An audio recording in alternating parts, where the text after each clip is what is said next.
TFC spiritual ప్రేక్షకులకు స్వాగతం. ఈ వారం రాశిఫలాలు పరిశీలిద్దాం. ఓం హ్రీంకారాసనగర్భిత నలసికాం సౌహ క్లీం కళాం బిభ్రతీం సౌవర్ణాంబరధారిణీం వరసుదా ధౌతాం త్రినేత్రోజ్వలాం వందే పుస్తక పాశమంకుశధరాం స్రగ్భూషితాముజ్వలాం త్వాం గౌరీం త్రిపురాం పరాత్పరకళాం శ్రీచక్ర సంచారిణీం కృష్ణం వందే జగద్గురుం అర్జునం వందే జగదేకవీరం. ఈ వారం రాశిఫలాలు మనం చెప్పుకునే ముందు గోచార రీత్యా గ్రహాలు ఏ ఏ స్థానాల్లో ఉన్నాయో మనం చెప్పుకుందాం.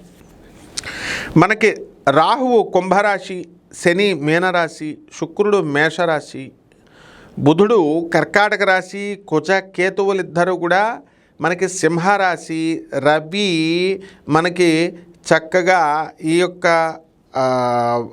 వృషభ రాశిలో ఉన్నాడు. అదేవిధంగా ఈ యొక్క గురుడు మిథున రాశిలో ఉన్నాడు. దీన్ని బట్టి ద్వాదశ జ్యోతిష్ రాశుల వారికి వివిధమైనటువంటి ఫలితాలు జరుగుతాయి. ఈ ఫలితాలన్నింటినీ కూడా నేను ప్రొఫెసర్ డాక్టర్ ముల్లపూడి సత్యనారాయణమూర్తిని మీకు వివరిస్తున్నాను. ఒక్కొక్క రాశి వారీగా చూద్దాం.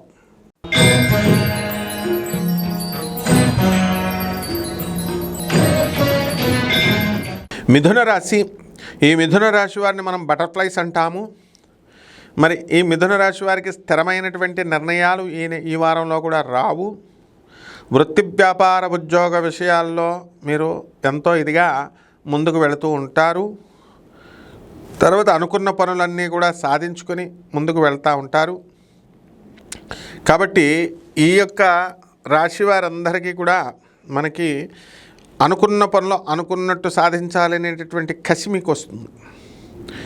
ఇక ఈ రాశివారు ఎన్నో విజయాలు ఈ వారంలో సాధించడం జరుగుతుంది. మిథున రాశివారు ఆల్రెడీ మీరు ఫారెన్ వెళ్ళిపోవడము, ఇతర దేశాలలో విద్యార్థులు కూడా కొత్త కొత్త కాలేజీల్లో సీట్లు రావడము, కొత్త కొత్త దేశాల్లో ఇవన్నీ కూడా జరగడం అనేటటువంటివి జరుగుతాయి.